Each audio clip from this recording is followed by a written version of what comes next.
Praise the Lord. சந்தோஷமான அதிகாலை நேரத்துக்காக கர்த்தரை துதிக்கிறேன்.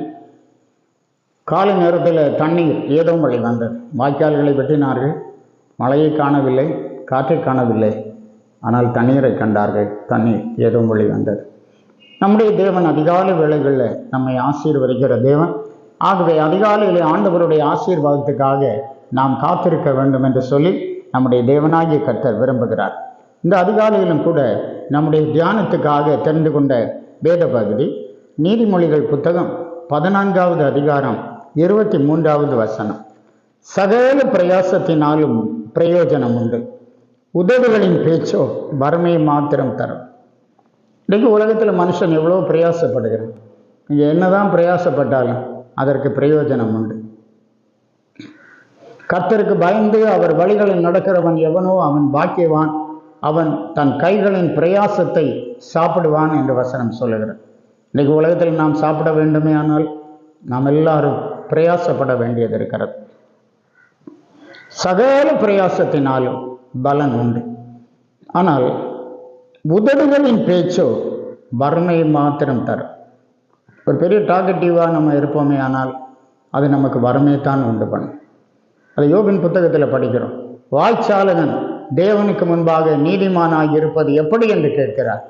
வாய்ச்சாலகன் அதிகமாக பேசுகிறவன் ஆண்டவருக்கு முன்பாக நீதிமானாக இருக்க முடியாது. நம்முடைய வார்த்தைகள் சுருக்கமாக இருக்க வேண்டும். சங்கீதம் 59:12 வசனத்தில் சொல்லப்பட்டிருக்கிறது, அவர்கள் உதடுகளின் பேச்சு அவர்கள் வாயின் பாவமாய் இருக்கிறது, அவர்கள் இட்ட சாபமும் சொல்லிய பொய்யும் ஆகிய இவைகளின் நிமித்தம் தங்கள் பெருமையில் அகப்படுவார்களாக. அவர்கள் இட்ட சாபமும் சொல்லிய பொய்யின் நிமித்தமும் தங்கள் பெருமையில் அகப்படுவார்களாக. அவர்கள் உதடுகளின் பேச்சு அவர்கள் வாயின் பாவமாய் இருக்கிறது.